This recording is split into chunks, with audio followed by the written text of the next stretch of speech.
واجب کی، جو ان کی عزت کرے، حرمت کا خیال رکھے، اس کے رب کے پاس اس کے لیے خیر ہی خیر ہے۔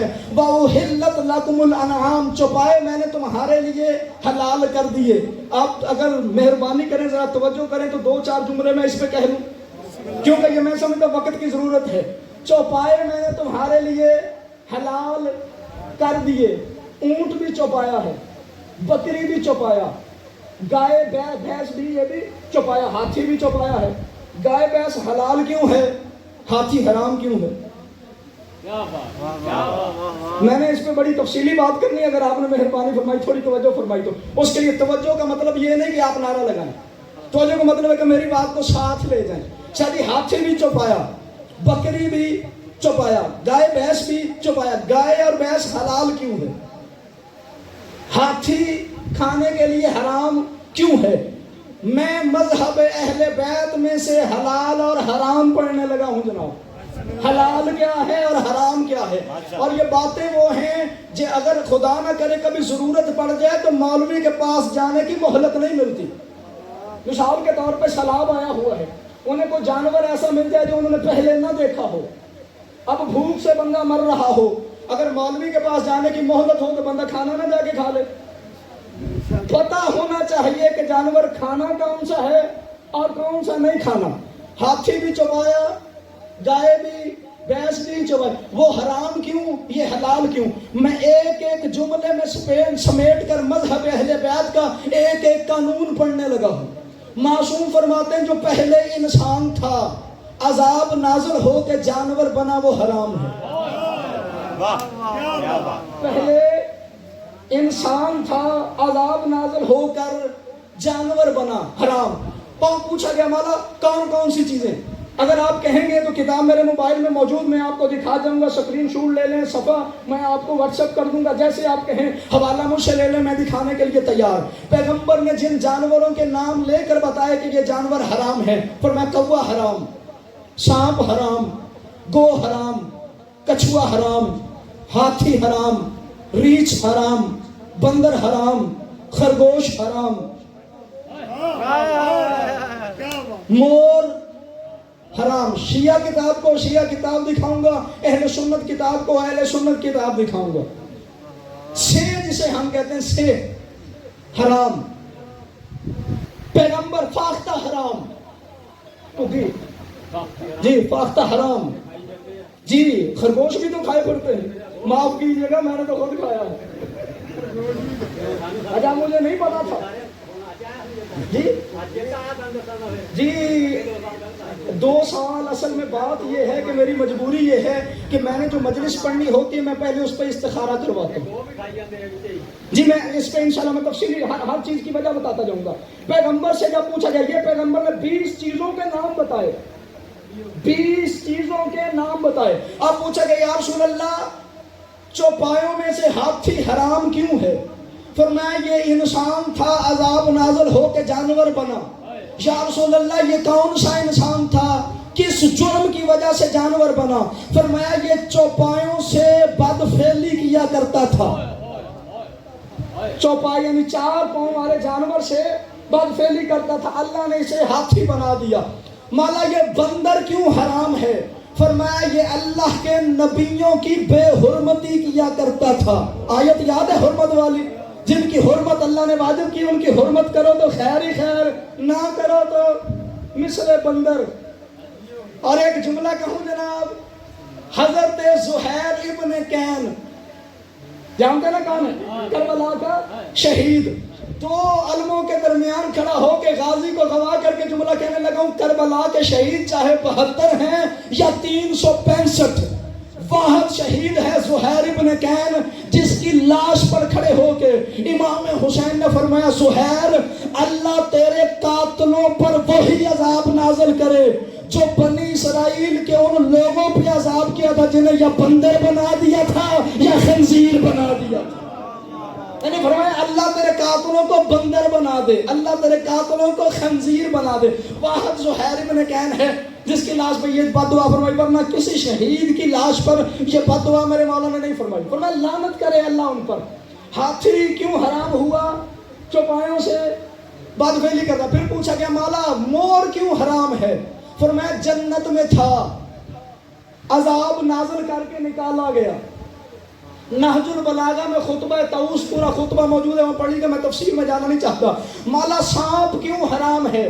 فرمایا یہ بھی جنت کا چوپایا تھا، جنت میں سے عذاب نازل کر کے نکالا گیا. مولا یہ بدمانش کیوں حرام ہے؟ فرماتے اسے بہن اور بیٹی کی عزت کا پتہ نہیں تھا. اپنی بہن اور بیٹی کی عزت کا کسے نہیں پتا؟ پتا ہے نا صاحب کو. پیغمبر فرماتے ہیں اسے بہن اور بیٹی کی، یعنی ثابت ہوا جو دوسرے کی بہن اور بیٹی کی عزت نہ کرے پیغمبر کی نظر میں بدمانش جیسا ہے. یا رسول اللہ فاختہ کیوں حرام؟ آپ نے حرام کا اظہار کیا، فاختہ کیوں حرام؟ فرمایا یہ وہ عورت ہے جس نے پہلی بار اپنے شوہر پر جادو کیا تھا، حرام. مولا خرگوش کیوں حرام؟ فرمایا وہ عورت جو حیض اور نفاس میں پاکی اور پلیتی کا خیال نہیں رکھتی تھی، اللہ نے خرگوش بنا دیا. مولا مکڑی کیوں حرام؟ فرمایا یہ وہ عورت تھی جو چغلیاں کیا کرتی تھی، لڑائی کرواتی تھی. اچھا مولا کچھ اور بتائیے حلال اور حرام کے متعلق. مولا دریا کے یعنی پانی کے اور خشکی کے دونوں کے متعلق بتائیے. پیغمبر فرماتے ہیں جو خشکی پر ہیں چوپائے ان کی دو قسمیں ہیں. مولا کون سی؟ فرمایا ایک گوشت خور چرند، ایک چرنے والے، ایک گوشت خور.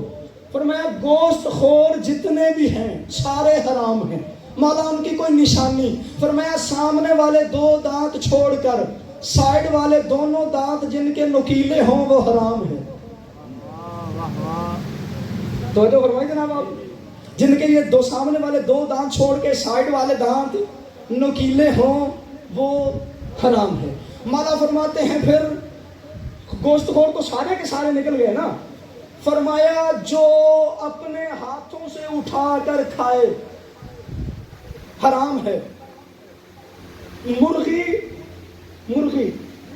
اس کے سامنے روٹی ڈالیں، وہ چونچ سے پکڑ کر کبھی ادھر جھٹکے گی کبھی ادھر جھٹکے گی، اوپر پنجہ نہیں رکھے گی، اپنا پاؤں نہیں رکھے گی. پیغمبر فرماتے ہیں جو کھاتے وقت اپنے کھانے پر پاؤں رکھے وہ حرام. مرغی کے سامنے مکمل پوری روٹی پھینکو وہ اوپر پاؤں نہیں رکھے گی. خرگوش کے سامنے روٹی کا چھوٹا سا ٹکڑا بھی پھینکو سامنے والے ہاتھوں سے پکڑ کے کھائے گا. دانت اس کے دونوں نکیلے. پہلے انسان تھا، بعد میں عذاب نازل ہو کر جانور بنا. پھر پیغمبر فرماتے ہیں جس کی مادہ کو حیض ہو حرام. مادہ جو پانی میں ہیں ان کے متعلق بتائیے. مولا فرماتے ہیں کس کس کے متعلق پوچھنا چاہتا ہے؟ اس نے کہا مولا سب کے متعلق. فرمایا فقط اتنا یاد رکھنا کہ پانی کے اندر ہوں یا پانی کے باہر ہوں کلیہ وہی رہے گا. جتنے جانور گندگی کھاتے ہوں گو اسی لیے حرام فرمائی، باقاعدہ نام لیا کہ یہ گندگی کھانے والا جانور ہے. فرمایا پانی میں بھی جتنے گندگی کھاتے ہیں حرام. مولا مچھلی کے متعلق بتائیے. فلس کہتے ہیں یہ اوپر جو جسے ہم چانا کہتے ہیں نا، چانا کہتے ہیں فلس. فرمایا جس پر یہ ہیں وہ حلال، جس پہ نہیں ہے وہ حرام. اس نے کہا مولا یہ فرق کیوں ہے؟ فرمایا جتنی مچھلیوں کی قسمیں ہیں ان میں سے جس کو مادہ کو حیض ہوتا ہو اس پہ چانا نہیں ہے، اور جس کی چونکہ جس کی مادہ کو حیض ہوتا وہ حرام ہے. فرمایا جس کی مادہ کو حیض نہیں ہوتا وہ حلال، اور یہ جس پر چانا ہے. اس نے پھر نام لیا مولا جو فلاں مچھلی ہے اس پہ چانا تو نہیں ہے اور آپ کے نانا رسول خدا نے کھائی تھی. فرمایا تجھے دستیاب ہے؟ اس نے کہا مولا اس وقت نہیں. فرمایا جب تجھے ملے دیکھ لینا. فرمایا مچھلیوں میں سے وہ مچھلی ہے بد مزاج، جب بھی کسی چٹان کے پاس سے گزرتی ہے تو اپنا جسم اس کے ساتھ رگڑتی ہوئی گزرتی ہے، جس وجہ سے اس کے فلس جھڑ جاتے ہیں. مولا دلیل کیا ہے؟ فرمایا جب مل جائے تو دیکھنا اس کے کانوں کے پاس فلس موجود ہوں گے.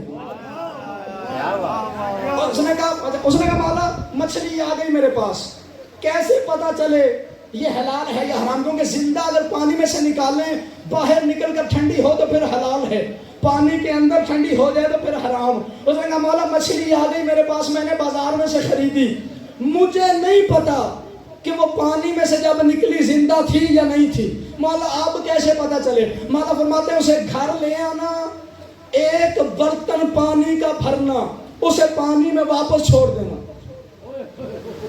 پانی کا برتن بھر کے مثال دے تو ٹب لے لیں، ٹب میں پانی بھریں اس میں چھوڑ دیں۔ مولا پھر کیسے پتا چلے گا؟ اسے کہتے ہیں جی چت، یوں جیسے تیرتی زندہ مچھلی جیسے پانی میں تیرتی یوں، اسے کہتے ہیں پت، یوں۔ مولا فرماتے ہیں اگر چت تیرے تو حلال، پت تیرے تو حرام۔ نہیں آپ نے توجہ نہیں فرمائی جا، اگر جیسے پانی میں زندہ تیرتی ہے اگر اسی طرح تیرے، یہ باتیں آپ کہہ رہے تھے نا 2 سال پہلے کیوں نہیں بتایا؟ اسی لیے خطیب نہیں بتاتے، کچھ کو پتہ نہیں، جن کو پتہ ہے وہ یہ سوچ کے نہیں بتاتے کہ اگر اس موضوع پہ مجلس پڑی اگلی باری چھٹی۔ ہاں انشاءاللہ مجھے یہ اعتماد ہے، مجھے یہ اعتماد ہے۔ چت تیرے تو حلال، پت تیرے تو حرام۔ پھر اس نے دوسرا سوال کیا، اس نے کہا مولا میں نے بازار سے گوشت خریدا ہے، کیسے پتا چلے یہ حلال ہے یا حرام؟ اس دور میں یہ بات بہت ضروری ہے، جو بات میں کرنے ہر بندے کو پتا ہونا چاہیے۔ مولا بازار سے گوشت کا ٹکڑا خرید کے لایا، کیسے پتا چلے حلال ہے یا حرام؟ فرمایا اسے آگ پر رکھ، آگ پر رکھ۔ مولا پھر کیا ہوگا؟ فرمایا اگر آگ کی تپش ملنے کے بعد وہ گوشت پھیلے تو حرام ہے، سکڑے تو حلال ہے۔ ایسی باتیں حجت خدا کے علاوہ کوئی نہیں بتا سکتا، یہ صرف حجت خدا کا، یہ انہی کا کام ہے جنہیں اللہ عالم بنا کے بھیجے۔ ورنہ جناب علی حج کے متعلق یہ ہے نا کہ اگر حالت احرام میں شکار کیا، مچھر بھی مار دیا تو پھر کفارہ دینا پڑے گا۔ نعمان ابن ثابت، پہنچ گئے ہوں گے آپ، اصلی بات میں نے نہیں بتانا، نعمان ابن ثابت جب اس نے امام صادق کے برابر امامت کا دعویٰ کیا، امام نے بلا لیا، فرمایا تو بھی امام بنا پھرتا ہے، ذرا ادھر آنا میرے سامنے۔ آ گیا۔ مولا فرماتے اگر ایک محرم یعنی جس نے احرام باندھا ہوا ہو، حالت احرام میں ہرن کے 2 سامنے والے دانت توڑ دے تو کفارہ کیا ہے؟ اس نے کہا جی مجھے تو نہیں پتا۔ فرمایا تو دعویٰ امامت نہ کر جسے یہ بھی نہیں پتا کہ ہرن کے سامنے والے دانت ہوتے ہی نہیں ہیں، جنہیں یہ نہیں پتا کہ ہرن کے کون سے دانت ہوتے ہیں اور کون سے نہیں ہوتے۔ پھر اس نے فتویٰ دیا کہ ایک ماں کے دودھ پہ پلے ہوئے بچی اور بچہ دونوں کا آپس میں عقد حرام ہے۔ اس نے فتویٰ دیا کہ ایک جانور ایک مادہ کے دودھ پہ پلی ہوئی بچی اور بچہ ہوں تو نکاح حرام۔ یہ بات میرے مولا صادق تک بھی پہنچ گئی۔ امام نے بلا لیا، پھر کیسے فتویٰ دیا؟ اس نے کہا مولا آپ کے نانا کا حکم نہیں ہے، اور قرآن بھی یہی کہتا ہے کہ جو رضائی بہن بھائی ہوں ایک ماں کے دودھ پہ پلے ہوئے ان کا نکاح حرام ہے۔ مولا فرماتے بالکل۔ اس نے کہا یہ جو ایک بکری یا ایک بھینس یا ایک گائے کے دودھ پہ پلے ہیں یہ بھی تو رضائی بہن بھائی ہیں نا۔ مولا فرماتے عقل کے اندھے تجھے عورت اور بکری میں فرق نظر نہیں آیا؟ تجھے یہ نہیں پتا چلا کہ انسان کے متعلق حکم اور ہے اور حیوان کے متعلق حکم اور ہے؟ پھر فرمایا اور میں بہت بڑی بات کہنے لگا جناب، نماز کے ضمن میں بھی یہ بات آئے گی۔ معصوم سے پوچھے گا مولا اور کچھ بتائیے، جانور حلال کون سے ہیں اور حرام کون سے ہیں؟ فرمایا جب جانور زمین پر بیٹھنے لگے تو غور کرنا، اگر پچھلی ٹانگیں پہلے لگائے تو پھر حرام ہے، اگلی ٹانگیں پہلے لگائے تو پھر حلال ہے۔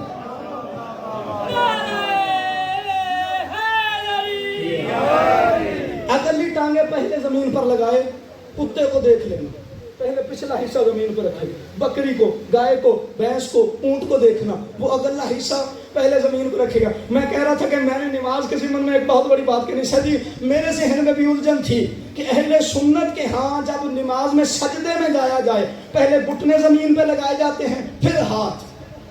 کافی عرصہ شیعہ ہونے کے بعد جب میں نماز ہاتھ کھول کے پڑھتا تھا میں بھی یوں ہی کیا کرتا تھا، اور آپ کی دعا سے مذہب اہل بیت کا ایک اصول بھی ایسا نہیں جو میں نے بغیر تحقیق کے مانا ہو۔ یہ نہیں دیکھا کہ فقہ کے معاملے میں شیعہ سچے ہیں تو باقی بھی مان لو، نہ، ایک ایک بات پہ تحقیق کی ہے، جو بات اپنی آنکھوں سے کتابوں میں پڑھی ہے، ثابت ہوئی ہے، اسے مانا ہے، جو ثابت نہ ہو سکی جب تک مجھے ملا نہیں تب تک میں نے نہیں مانا۔ نماز ہاتھ کھول کے پڑھتا تھا، لیکن وہ پہلے سجدے میں جاتے ہوئے پہلے گھٹنے زمین پر لگاتا تھا۔ بعض لوگوں نے اعتراض بھی کیا، میں نے کہا جناب آپ کا اعتراض اپنی جگہ، لیکن جب تک مجھے روایت نہ ملے میں یوں نہیں کروں گا جیسے آپ کرتے ہیں۔ پھر مجھے حدیث ملی، پیغمبر فرماتے ہیں جب نماز میں سجدے میں جاؤ تو حلال جانور کی طرح جاؤ، حرام جانور کی طرح نہ جاؤ۔ حلال جانور کی طرح سجدے میں جانا ہے، حرام جانور کی طرح سجدے میں نہیں جانا۔ جو پہلے اگلی ٹانگیں زمین پر رکھے بیٹھتے وقت وہ حلال، جو پچھلی ٹانگیں پہلے زمین پر رکھے وہ حرام ہے۔ احسان ہے آل محمد کا جنہوں نے ہمیں یوں حلال اور حرام سمجھائے ہیں۔ ایک بات رہے گی، اگر اور اس ایک جملے میں سب کچھ بند کر دوں گا جناب، بہت ساری حدیثیں ہیں، ایک جملے میں کہنے لگا ہوں۔ بندے نے سوال کیا، مولا میں کر رہا تھا سفر کرتے ہوئے مجھے ملے انڈے، کیسے پتہ چلے حلال جانور کے ہیں کہ حرام کے؟ کیونکہ جو جانور حلال ہے اس کے انڈے بھی حلال، جو جانور حرام ہے اس کے انڈے بھی حرام۔ مولا وہ جو انڈے ملے کیسے پتہ چلے حلال ہیں یا حرام، کھاؤں یا نہ کھاؤں؟ مولا فرماتے ہیں انہیں دیکھنا، اگر گول ہوں تو حرام ہیں۔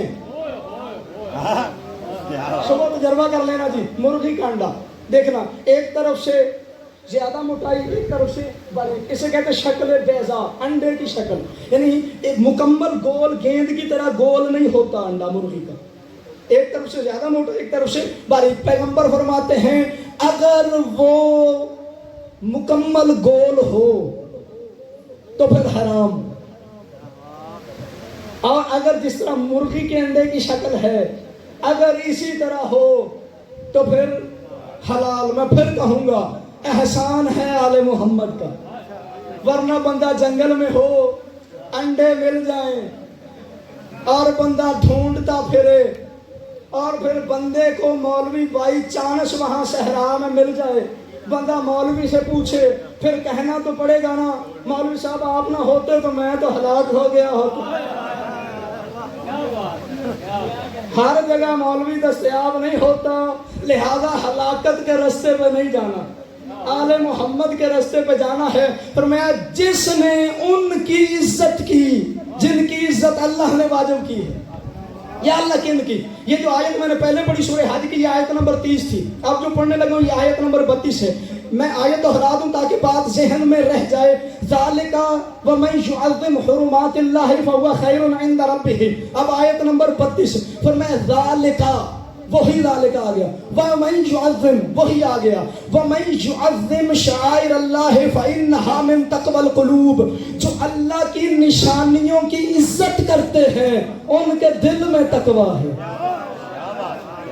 عزت کون ہے اللہ کی؟ میں بتا دیا جی، یہ 5 تن پاک ہیں اللہ کی عزت، اور اللہ کا جلال، عزت بھی اللہ کی ہے، جلال بھی اللہ کا۔ اور لفظ شعائر نکلا ہے شعیرہ سے، شعیرہ تو کہتے ہیں نشانی کو، نشانی اسے کہتے ہیں جسے دیکھ کر کوئی چیز پہچان میں آ جائے، ایسا ہی ہے نا۔ اب میں سورہ حج کے ایک اور آیت پڑھوں، اللہ فرماتا ہے وَالْبُدْنَ جَعَلْنَاهَا لَكُم مِّن شَعَائِرِ اللَّهِ، یہ جو قربانی کے جانور ہیں یہ میں نے تمہارے لیے اپنی نشانی قرار دیے ہیں، جو اب بھی نہیں ملے۔ آپ کے لیے آیت اور پڑھ دوں، فرمایا ان الصفا والمروہ من شعائر اللہ، صفا بھی اللہ کی نشانی ہے، مروہ بھی اللہ کی نشانی ہے۔ جو اللہ کی نشانیوں کی حرمت کا خیال رکھے اللہ کے پاس اس کے لیے خیر بھی ہے اور اس کے دل میں تقوی بھی ہے، یعنی قربانی کے جانور بھی اللہ کی نشانی، آل محمد بھی اللہ کی نشانی۔ اب جو قربانی کے جانور کی عزت کرے متقی بھی ہے، اس کے لیے خیر بھی ہے۔ مسلمان حیرانگی نہیں ویسے تجھ پر، تجھے قربانی کا جانور سمجھ میں آ گیا، نبی کی اولاد سمجھ میں نہیں آئی۔ جانور کو تو سمجھ لیا کہ وَالْبُدْنَ جَعَلْنَاهَا لَكُم مِّن شَعَائِرِ اللَّهِ. اچھا جو بدنا جعلناها لَكُم مِّن شَعَائِرِ اللَّهِ، وہ جو قربانی کے جانور، جو یہ جو ہم جانور ذبح کرتے ہیں، یہ وہ تو نہیں نا، وہ تو دمبا تھا. ہم بکرا بھی، اونٹ بھی، گائے بھی، کٹا.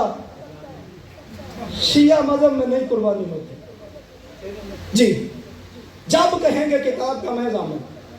لیکن شاہ صاحب میں دلیل دے کے جاؤں گا انشاءاللہ. شاہ صاحب ایک بات کہہ دوں، کیونکہ آپ ہیں امام بارگاہ کے متولی، لہٰذا یہ بات آپ کو مخاطب کر کے اس لیے کہنا گا، چچا جب تک میری زندگی ہے میں اپنی بات کا ضامن. آل محمد کے مذہب میں کتابوں میں لکھا کیا ہے بتانا میری ذمہ داری ہے، منوانا میری ذمہ داری نہیں. مولانا مودودی سے کسی نے پوچھا کہ جو بات آپ نے کی ہے کہاں سے کی ہے؟ انہوں نے فرمایا میرا جو لٹریچر ہے یہ چھپا ہوا ہے، چھپا ہوا نہیں. یعنی مجھ پر علم نازل نہیں ہوتا، میں کتاب پڑھتا ہوں. جو وجہ ہے کہ بھینس نر ہو یا مادہ، اس کی قربانی کیوں نہیں ہوتی؟ کیونکہ قربانی ہے خشکی کے جانور کی، بھینس ہے آبی جانور. حضرت ذوالقرنین بادشاہ بھی تھے، بعض علماء کے نزدیک یہ نبی بھی تھے، بعض کہتے ہیں نہیں نبی نہیں تھے، کیونکہ قرآن نے ان کی نبوت کے متعلق کوئی نص نہیں دی. بادشاہ تھے، نکلے فوج لے کے گئے جنگل میں. اس سے پہلے انسانی آبادیوں میں بھینس بالکل بھی نہیں تھی. گئے وہاں، جب پہنچے دریا تھا، پانی پینے کے لیے گئے، وہاں بھینسیں دیکھی. جب یہ نکل کے دوڑی، حضرت ذوالقرنین نے دیکھا حلال جانور والی ساری نشانیاں موجود. فرمایا پکڑو کہ کھائیں گے جا کر، کیونکہ حلال جانور والی نشانیاں موجود ہیں. پکڑ کر لے آئے. جب آبادی میں آئے، شام ہوئی تو جیسے گائے کا دودھ اترتا ہے، جب دودھ اتر آیا، انہوں نے جو دودھ دیکھا تھا وہ پتلا تھا. شکر ہے انہوں نے پاکستان والا نہیں دیکھا. گائے کا دودھ پتلا ہوتا ہے اور بھینس کا دودھ گاڑھا. انہوں نے اتنا گاڑھا دودھ کبھی زندگی میں دیکھا ہی نہیں تھا. انہوں نے کہا کمال ہو گیا، جانور بھی حلال، دودھ بھی گاڑھا. تب آئی آبادی میں موجودہ دور کے مطابق جس نے دیکھا ہے وہ میری تائید کرنا، کیونکہ کافی سارے چہرے میرے سامنے بزرگان ایسے بیٹھے ہیں جنہوں نے مویشی پالے ہوئے ہیں. گائے بھی لے جائیں تالاب پر پانی پلانے کے لیے، بھینس بھی لے جائیں. گائے پانی پی کر واپس آ جائے گی، بھینس وہیں بیٹھ جائے گی. ایسا ہی ہے جی، میں نے کہا تھا میری گواہی دیجیے. ایسا ہی ہے. گائے واپس کیوں آتی ہے؟ کیونکہ وہ خشکی کا جانور ہے. بھینس واپس کیوں نہیں آتی؟ کیونکہ وہ آبی جانور ہے. اگر خشکی کے جانور کی قربانی جائز ہوتی پھر حرم کی قربانی بھی ہو سکتی تھی. حرم کی قربانی کیوں نہیں؟ 6 کتابیں اہل سنت کی، 4 کتابیں شیعوں کی، کتنی ہو گئی جی؟ 10. 11واں قرآن مجید. ان 11 کتابوں میں کوئی بندہ بھینس کا تذکرہ بتا دے، میں اسے اپنا استاد ماننے کے لیے تیار. آپ کے گھر میں جس مجتہد کی لکھی ہوئی توضیح المسائل ہو، تحفۃ العوام تو تقریباً ہر گھر میں ہوگی، جس مجتہد کی لکھی بھی تحفۃ العوام ہو، جا کے اپنی مرضی کے مجتہد کی لکھی تحفۃ العوام پڑھیے گا، قربانی کے باب میں بھینس کا تذکرہ ہی نہیں ملے گا. اس لیے کہ یہ خشکی کا جانور ہی نہیں، قربانی ہے خشکی کے جانور. دیکھیے قربانی کا حلال اور قربانی کے جانور میں فلسفے میں فرق ہے. اب آپ نے بات چھیڑی تو میری بات طویل ہو جائے گی. دیکھیے میں یہ نہیں کہہ رہا کہ چھیڑیے گا نا، میں یہ کہہ رہا ہوں جو آپ نے چھیڑی ہے یہ طویل ہو جائے گی. قربانی کا فلسفہ کیا ہے؟ پہلی بات یہ کہ جانور حلال ہو، کھانے کے لیے حلال ہو. دوسری بات یہ کہ اس کا حجم اتنا ہو، یعنی کم سے کم اس میں سے اتنا گوشت نکلے کہ 3 گھروں کا 3 وقت کا کھانا پک سکے. میں نے کیا کہا جی؟ 3 گھروں کا 3 وقت کا کھانا، یعنی 9 ہانڈیاں اس میں سے نکلے. اگر یہ شرط نہ ہوتی پھر بہت سارے بندے کہتے جی میرا مرغا بڑا مہنگا ہے. اور جانور قربانی تو اسی کی ہے نا جو چیز پیاری ہو. مرغے کی قربانی اسی لیے نہیں جناب، کیونکہ اس میں سے 9 ہانڈیاں نہیں نکلتی، 3 گھروں کا 3 دن کا کھانا نہیں پکتا. اور چونکہ خشکی کے جانور کی قربانی ہے، آبی جانور کی قربانی نہیں، تو جتنے مثلا مچھلیاں بھی بہت بڑی بڑی موجود ہیں ٹنوں کے لحاظ سے جن کا وزن ہے. اگر آبی جانور کی قربانی جائز ہوتی تو پھر وہ مچھلیاں بھی قربانی کے لیے پکڑ کر لائی جاتی. قربانی ہے جانور حلال ہو، خشکی کا جانور ہو، کم سے کم حجم اتنا ہو کہ 3 گھروں کا 3 وقت کا کھانا پک سکتا ہو۔ بھینس خشکی کا جانور نہیں۔ اور ایک بات اور کہہ دوں کہ جو دوست شاید پریشان ہیں، اسلام اتنا مہربان مذہب ہے کہ جو عمل لا علمی نے کیا ہو اسلام اسے ضائع نہیں کرتا۔ مثلا ایک بندے کو نماز کے کسی حکم کا نہیں پتا کہ یہ کیسے کرنا ہے، وہ بندہ اپنی طرف سے ٹھیک ادا کرتا ہو، بعد میں کوئی عالم اس کی اس غلطی کو درست کر دے، جو پیچھے پڑی ہیں اسلام اسے ضائع نہیں کرتا۔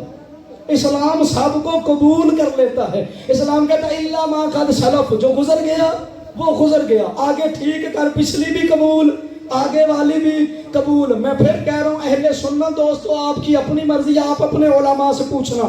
مذہب اہل بیت میں بھینس نر ہو یا مادہ اس کی قربانی نہیں ہوتی۔ قربانی کے جانور ہیں اللہ کی نشانی، صفا اور مروہ اللہ کی نشانی۔ نشانی اسے کہتے ہیں جسے دیکھ کر اللہ یاد آ جائے۔ شیخ عبدالحق محدث دہلوی لکھتے ہیں کہ جب مولا علی نکلتے تھے نا کوفے کے بازار میں، یہودی دیکھ کر کہتے تھے ما اجملک لا الہ الا اللہ، تجھ سے زیادہ خوبصورت کوئی نہیں دیکھا، اللہ ایک ہے۔ ما فتح کا لا الہ الا اللہ، تجھ سے زیادہ بہادر کوئی نہیں دیکھا، اللہ کے سوا عبادت کے لائق کوئی نہیں۔ ویسے حیرانگی نہیں، کوفے کے یہودیوں کو پتا چل گیا کہ علی اللہ کی نشانی ہے، اور پاکستان کے مولویوں کو بھی پتا نہیں چلا کہ علی اللہ کی نشانی ہے۔ نشانی کی عزت ہے، نشانی کی عزت ہے۔ ایک آیت اور پڑھ لوں جی، میں وقت میں آپ کو بہت زیادہ لے کے، لیکن ایک آیت اور پڑھ لوں کیونکہ موضوع ہے ہمارا عزت کے، عزت کن کی کرنی ہے۔ صفا اور مروہ کی عزت کس کی وجہ سے؟ اللہ آیا صفا مروہ پہ؟ دوڑا نہیں۔ عزت کس کی وجہ سے؟ بالکل دعویٰ کر کے کہہ رہا ہوں کہ حج کے جتنے ارکان ہیں ان میں سے کوئی ایک رکن بھی اللہ کے لیے ہو تو مجھے بتاؤ۔ طواف اللہ نے کیا؟ نہیں۔ رمیہ جمار کینکریاں اللہ نے ماری؟ نہیں۔ صفا مروہ پہ اللہ دوڑا؟ قربانی اللہ نے کی؟ قربانی کرنا باپ بیٹے کی سنت، صفا مروہ پہ دوڑنا حضرت حاجرہ کی سنت، اور یہ کینکریاں مارنا یہ حضرت حاجرہ کی بھی سنت، حضرت ابراہیم کی بھی سنت، حضرت اسماعیل کی بھی سنت۔ حضرت اسماعیل کو لے کے جا رہے ہیں حضرت ابراہیم ذبح کرنے کے لیے، شیطان آیا ان انسانی صورت میں، انہوں نے کہا باپ تیرا بوڑھا ہو گیا ہے، اس نے زندگی گزار لی، اپنی بچا۔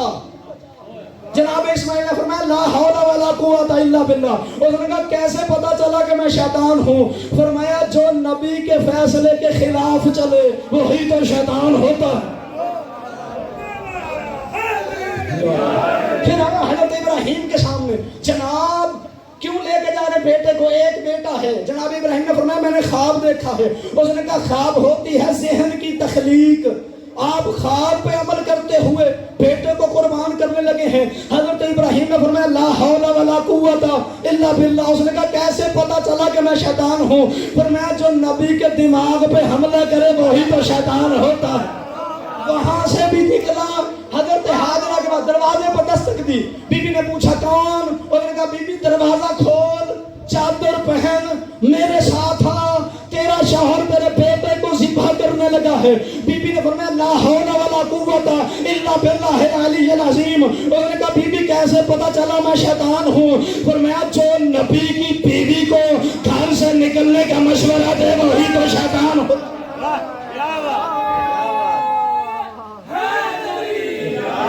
وہاں سے بھی کینکریاں کھائیں، وہاں سے بھی، یہاں سے بھی۔ اچھا یہ صفا اور مروہ پہ جو دوڑنا ہے یہ ہے تولا۔ لوگ کہتے ہیں لعنت کرنا کہاں سے آیا ہے، اور یوں ٹوٹ کے محبت کرنا یہ کہاں سے آیا ہے؟ جناب یہ سب کچھ کعبے سے آیا ہے۔ صفا مروہ پہ دوڑنا یہ ہے تولا، کینکریاں مارنا یہ ہے تبرہ۔ فرمایا جن کی میں نے حرمت واجب کی ہے نا ان کی عزت اور حرمت کرنا، اور جن سے میں نے دشمنی کا کہا ہے نا ان سے دشمنی کرنا. مالک اگر نہ دونوں ملیں فرمایا جن کی محبت کا حکم ہے ان کی شبیہ کی عزت کر لینا تو ثواب دے دوں گا.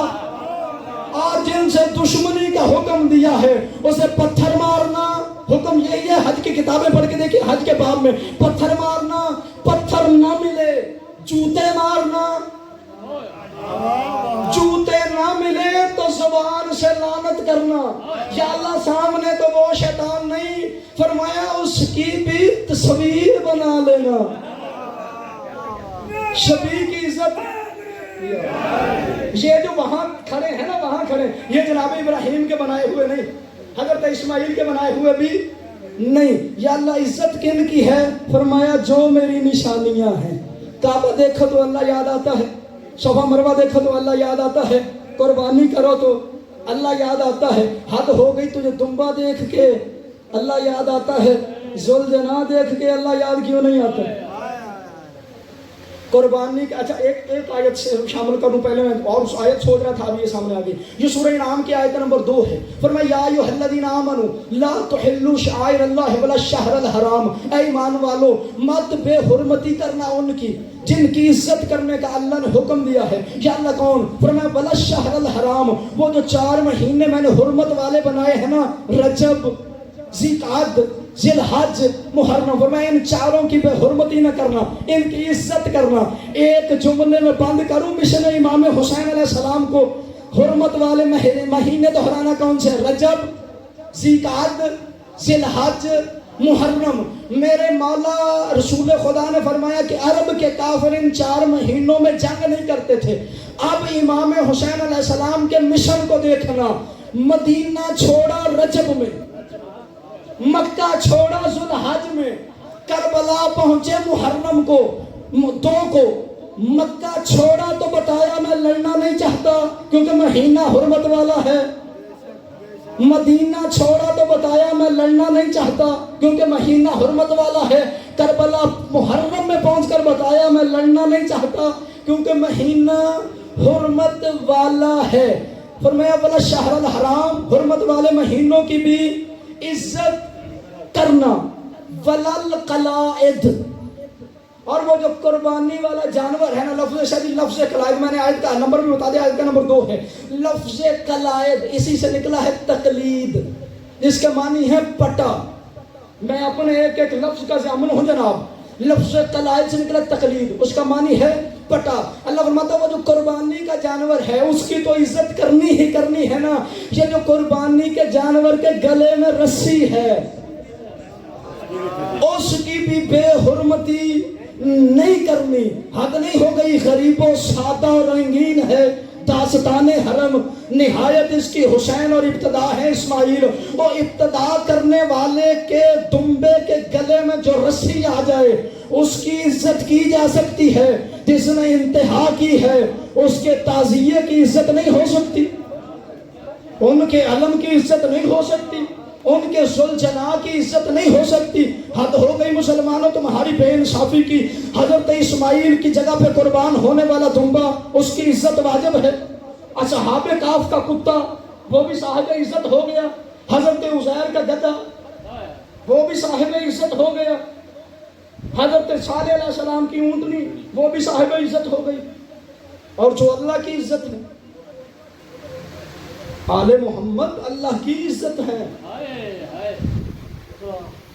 اور ان سے نسبت رکھنے والی ہر چیز کی عزت دراصل حرمت خداوندی ہے.